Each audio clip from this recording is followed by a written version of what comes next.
নমস্কার বন্ধুরা, আপনারা এখন শুনছেন মনের.com, যেখানে প্রতিটা গল্প বয়ে আনে এক ফোঁটা অনুভূতি, এক ফোঁটা ভালোবাসা। আজকের এই গল্প হয়তো আপনাদের নিজের গল্পের সঙ্গে মিলে যেতে পারে। কিছু কিছু প্রতীক্ষা এমন হয় যা শেষ হয় না। কিছু স্টেশন, কিছু ট্রেন আর কিছু মানুষ শুধু রেখে যায় অপূর্ণতা। আজকের গল্পটা এমন একটা মেয়ের যে ভালোবেসেছিল, প্রতীক্ষা করেছিল, কিন্তু শেষ ট্রেনটা তাকে অন্য একটা শিক্ষা দিয়ে গেল। তৃষা এক সাধারণ মেয়ে, কলকাতার উপকণ্ঠের এক ছোট্ট শহরের বাসিন্দা। তার জীবনের অনেকটা জুড়ে ছিল একটা ছেলে, অয়ন। ওরা একসাথে বড় হয়েছে, পড়েছে, হেসেছে, কেঁদেছে, স্বপ্ন দেখেছে। অয়ন বলতো, তুই থাকলেই আমি ঠিক আছি, জীবনে যা কিছুই হোক, শেষ ট্রেনটা আমি তোকে নিয়েই ধরবো। তৃষা বিশ্বাস করেছিল। কলেজের শেষে অয়ন চলে যায় ব্যাঙ্গালোরে চাকরির জন্য। তৃষা থেকে যায় নিজের শহরে, পরিবার, সংসার আর অপেক্ষা নিয়ে। প্রথমে ফোন আসতো, চিঠি আসতো, তারপর আস্তে আস্তে কমে যায় সব কিছু। একদিন অয়নের থেকে একটা ছোট্ট মেসেজ আসে, আমার হয়তো আর ফেরা হবে না, তুমি তোমার মতো করে এগিয়ে যাও। তৃষা যেন বোবা হয়ে যায়। তবু সে স্টেশনে যায় প্রতিদিন, যেখানে একসাথে বসে কফি খেত তারা।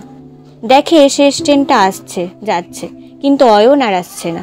মা বলেন, তোর জীবনে কেউ আসবেই, কিন্তু তুই অপেক্ষায় বসে থাকলে জীবন থেমে যাবে। তৃষা তখন বলে, আমি কাউকে খুঁজছি না মা, আমি নিজেকে খুঁজছি।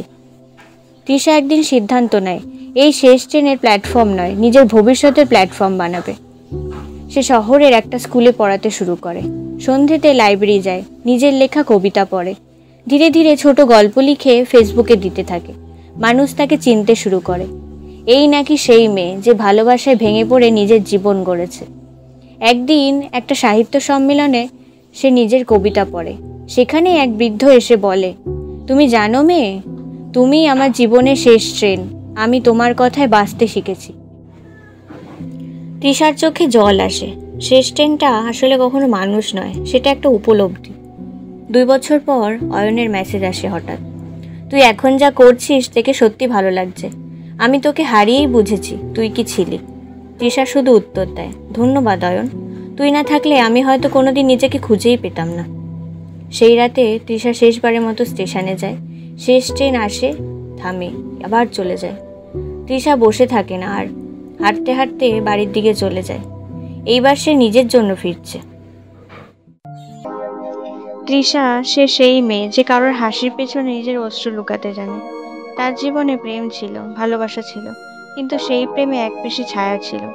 সে যাকে ভালোবাসে সে হয়তো কখনো তার ছিলই না, তবুও তৃষা ভালোবাসতো। কারণ সে শিখেছে, ভালোবাসা মানে কাউকে পেয়ে যাওয়া নয়, বরং কারোর জন্য নিজের হৃদয় খুলে দেওয়া। সে ভেঙেছিল, তবুও ভেঙে পড়েনি। অনেক রাত একা কেটেছে, কিন্তু সকালে আয়নার সামনে দাঁড়িয়ে নিজেকে বলেছে, তুই পারবি, আরেকটু ধৈর্য ধর, আরেকটু ভালোবাসা দে নিজে। তৃষা জানতো, জীবনে যত প্রিয় মানুষই হারাক না কেন, নিজেকে হারানো চলবে না। আজ সে একা, কিন্তু দুর্বল নয়। আজ সে কাঁদে, কিন্তু ভেঙে পড়ে না। কারণ আজ সে জানে, শেষ ট্রেনটা হয়তো কাউকে নিয়ে যায়, কিন্তু কখনো নিজেকে গড়ে তোলার পথ বন্ধ করে না।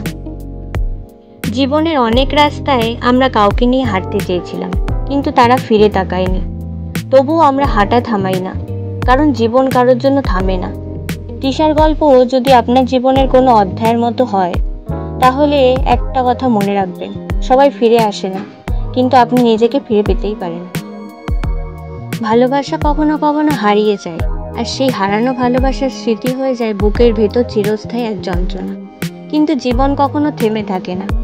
একটা ট্রেন মিস করলে যেমন আরেকটা ট্রেন আসে, ঠিক তেমনই যাদের আমরা হারিয়ে ফেলি তাদের শূন্যতা মেনে নিয়েই আমাদের এগিয়ে যেতে হয়। আজ যদি আপনি কষ্টে থাকেন, যদি মনে হয় সব শেষ, তবে জানবেন এটা শেষ নয়। নিজেকে ভালোবাসুন, নিজের পাশে থাকুন, কারণ কেউ না থাকলেও আপনি তো আছেন। যদি এই গল্পটি আপনাদের হৃদয়ে গিয়ে থাকে, তাহলে লাইক করতে ভুলবেন না। কমেন্টে লিখুন, আপনিও কি কারোর জন্য এরকম অপেক্ষা করছেন? আর এরকম আরও হৃদয় ছোঁয়া গল্প পেতে মনের.com চ্যানেলটি সাবস্ক্রাইব করুন এবং বেল আইকনটি প্রেস করুন।